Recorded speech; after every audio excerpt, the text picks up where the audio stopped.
আপনার রেশন কার্ডে যদি আপনার নাম ভুল থাকে বা বয়স ভুল থাকে বা জেন্ডার ভুল থাকে বা গার্জেনের নাম ভুল থাকে বা অ্যাড্রেস ভুল থাকে তাহলে সেটি কিন্তু আপনি আপনার মোবাইলের মাধ্যমে সংশোধন করে নিতে পারবেন। তো চলুন দেখে নেওয়া যাক কিভাবে। তো বন্ধুরা, প্রথমে নিজের ফোনের ক্রোম ব্রাউজারটি ওপেন করে নেবে। ওপেন করার পর এখানে সার্চ বারে রেশন কার্ড লিখে সার্চ করবে। সার্চ করলে তোমাদের সামনে রেশন কার্ডের অফিসিয়াল যে পোর্টালটি রয়েছে সেটি পেয়ে যাবে। এই পোর্টালটি প্রথমে ওপেন করে নেবে। ওপেন করলে তোমার সামনে এইভাবে একটি ইন্টারফেস শো করবে। তো নিচের দিকে স্ক্রল করবে। নিচের দিকে স্ক্রল করলে এখানে প্রথমে অপশনটা পেয়ে যাবে তুমি সিটিজেন হোম বলে। এই অপশনটিতে ক্লিক করবে। তোমার সামনে নতুন একটি পেজ খুলে যাবে। এই পেজের নিচের দিকে একটু স্ক্রল করলে দেখবে এই যে লেখা রয়েছে রেশন কার্ড সম্পর্কিত কর্নার, এই লেখাটিতে ক্লিক করবে। এইটিতে ক্লিক করলে তোমার সামনে আবার নতুন একটি পেজ খুলে যাবে। এই পেজের নিচের দিকে আবার একটু স্ক্রল করবে। স্ক্রল করলে এই যে দেখবে এখানে লেখা রয়েছে রেশন কার্ডের সেবা, এই লেখাটিতে ক্লিক করবে। এটিতে ক্লিক করলে তোমার সামনে আবার নতুন একটি পেজ খুলে যাবে। এই পেজটি স্ক্রল করলে তুমি অনেকগুলো অপশন দেখতে পাবে। তো একটু স্ক্রল করবে, এখানে দেখতে পাবে যে বেগুনি কালারের লেখা রয়েছে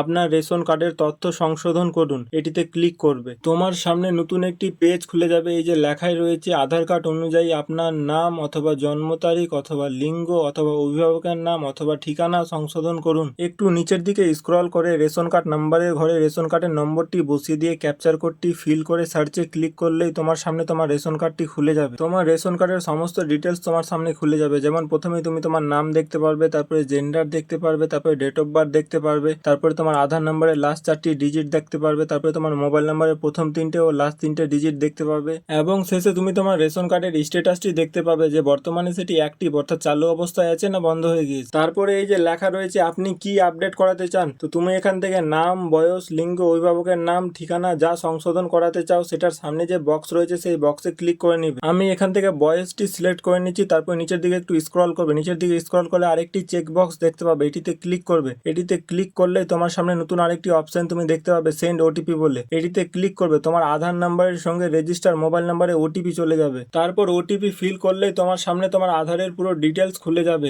এরপর নিচের দিকে এই যে ভেরিফাই এন্ড সাবমিট রয়েছে এটিতে ক্লিক করবে। ক্লিক করার পরে তোমার সামনে এরকম একটি পেজ খুলে যাবে যেখানে লেখা থাকবে আপনি কি এগিয়ে যেতে চান। তো এখানে যে ইয়েস এর অপশন রয়েছে হ্যাঁ, এটিতে ক্লিক করবে। এটিতে ক্লিক করলে তোমার আবেদন সাকসেসফুলি সাবমিট হয়ে যাবে। সাবমিট করার কিছুদিন পর তুমি তোমার রেশন কার্ড ডাউনলোড করে তোমার সংশোধিত রেশন কার্ডটি দেখতে পাবে। এরকমের হেল্পফুল ভিডিও আরও দেখতে চাইলে পেজটিকে অবশ্যই ফলো করে দেবে।